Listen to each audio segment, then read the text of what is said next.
Action research. Why should I use action research? We use action research mainly because you want to change your practice. You may be concerned that things might not be going as you wish, or you may need to implement a new initiative but are unsure how to do it effectively. What you want is a way of sorting out these concerns that offers practical solutions, but that derives from the specific circumstances of your practice. You know that someone else's solution may have merit, but that is never quite right for the individual situation within which you work. You know that practice is always influenced by context. How does this qualify as action research? It qualifies as action research because the act of finding your solution makes you understand your practice better.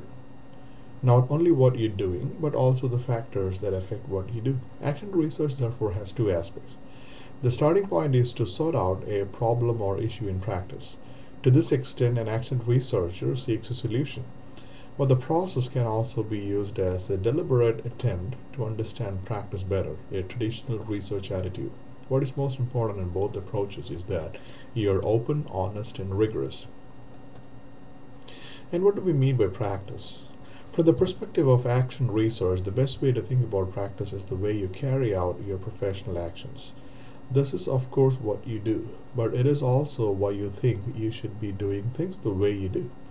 You will hear of the theory practice divide. Action research as an approach cuts across this divide, encouraging a practitioner to consider both aspects as part of a single whole.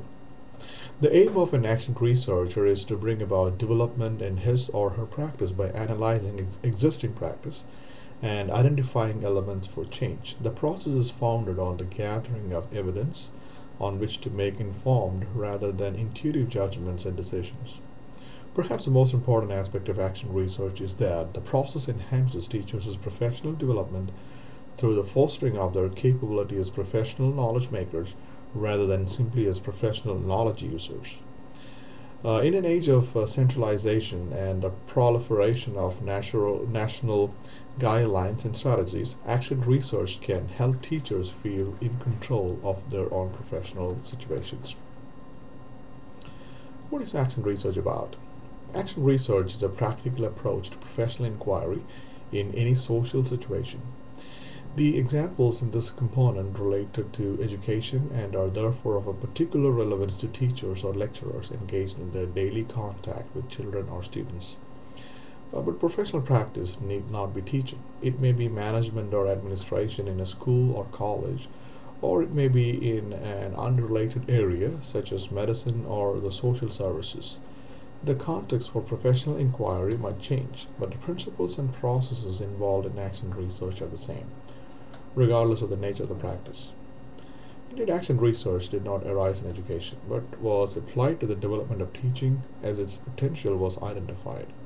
Of particular influence was the work of Lawrence Stenhouse, who famously advocated that curriculum research and development ought to belong to the teacher. He was most adamant that it is not enough that teachers' work should be studied. They need to study it themselves. As its name suggests, action research concerns actors, those people carrying out their professional actions from day to day, and its purpose is to understand and to improve those actions. It is about trying to understand professional action from the inside. As a result, it is research that is carried out by practitioners on their own practice, not done by someone or somebody else's practice.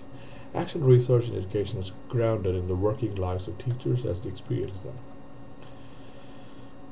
Some of the elements of action research are the improvement of the practice, the improvement of the understanding of practice, the improvement of the situation in which the practice takes place. The notion of improvement can be problematic when viewed from the outside. One person's improvement can be another person's deterioration. It depends on the beliefs and values underpinning the individual's perspective. Paradoxically, however, this uncertainty is perhaps the one truth of professional practice. Practice is contingent upon the practitioner's intentions, values, and beliefs, and situations in which those moments or elements are given form. Educational research through action research does not produce understanding that has universal truth. It is about me in the here and now, understanding what I can do to ensure my values and intentions are realized in my teaching situation. If my deliberations produce an understanding which helps me, then I can offer it to others to try. In this sense, action research can produce generalizations about practice, but such generalizations are only part of a wider search for understanding. They are not directly applicable beyond the contingencies of my practice. When action research was reflected, we can maybe define it like this: to generalize is to render a public account of the past, a present or future, in a form that can be tested through further action and inquiry. The reality of practice in a social situation means that it is impossible to separate the three areas Carr and Kempis mentioned. Focus on one may give insights into the others, for it is frequently impossible to improve teaching without understanding the dynamics of the situation in which that teaching is carried out. Children, students, classrooms, and colleges all vary, as do the management structures, schemes of work, course programs, and assessment procedures which impose structure on them.